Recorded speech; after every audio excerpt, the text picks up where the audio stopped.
رمضان تجلى وابتسم قبى للعبد إذا اغتنما. Assalamu alaikum wa rahmatullah. This is characteristic number 19, being trustworthy.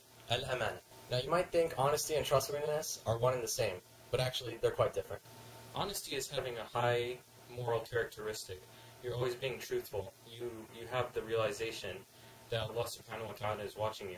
So you're going to be honest wherever you go. If someone asks you something, you're always going to tell them the truth. You're not going to differentiate from the truth. You're not going to try to deceive them. You will always be truthful and have a high moral characteristic. Now trustworthiness, this is where it differs from honesty. It's where someone gives you something physically, or it could be part of information. This is where we get the word amana. It means to take the responsibility of something, to keep a promise, and to fulfill that promise to the best of your ability. And the greatest role model we could have for this example of trustworthiness would be the Prophet ﷺ, who was known as Al-Amin, which is the trustworthy. Now subhanAllah, what this shows us is that the Prophet, he was known as Al-Amin before he was even a Prophet, subhanAllah. That means that we as Muslims, we have to have this characteristic known about us, that we are trustworthy. Whether it's in the non-Muslim community, in the Muslim community, wherever we go, people have to know us as trustworthy. Allah subhanahu wa ta'ala mentions this characteristic of trustworthiness many times in the Quran. Specifically, one example would be Surah Al-Mu'minun, which is chapter 23, verse number 8. أعوذ بالله من الشيطان الرجيم والذين هم لأماناتهم وعهدهم راعون. And those who keep their trusts and their promises. To put this ayah into context, it's in Surah Al-Mu'minun, which Allah subhanahu wa ta'ala, He's talking about the successful believers. And in it, He mentions this characteristic of trustworthiness. So it shows us that those who are trustworthy are those who will be successful. And subhanAllah, immediately after, He mentions that these are those who inherit paradise. When Abu Ubaidah was the commander of the Muslim armies in Syria, real quick, I just want to remind everyone to make a sincere dua for the people of Syria who are suffering. Your dua is accepted this Ramadan, so take the time and make a dua for them.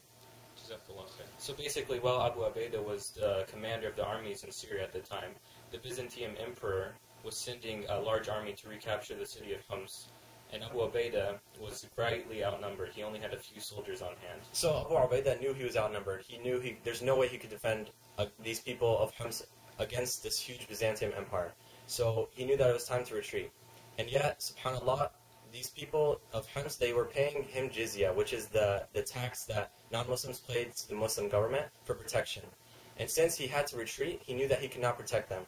And in the midst of, basically running for their lives, he remembered that these people paid him the taxes and that he had an obligation to Allah subhanahu wa ta'ala to return these taxes since he was not going to be able to defend them. So subhanAllah, even under these times of great distress, the early Muslims always remembered their obligations to Allah subhanahu wa ta'ala and the people that were under their protection. So inshallah, the message you want to take from this video, inshallah, is that we as Muslims need to have this characteristic in this life, inshallah, this characteristic of amana. No matter where we go, we need to have people know us as trustworthy. And inshallah, we will be honored in the hereafter as those who are trustworthy. To help you get through Ramadan each and every day, check out the Mass Arizona page to get your daily dose. To help you get through your Ramadan. No, just to help you get through Ramadan. Oh yeah, that's where Umar was suffering, right? Wait, who was it? Yasin or Umar?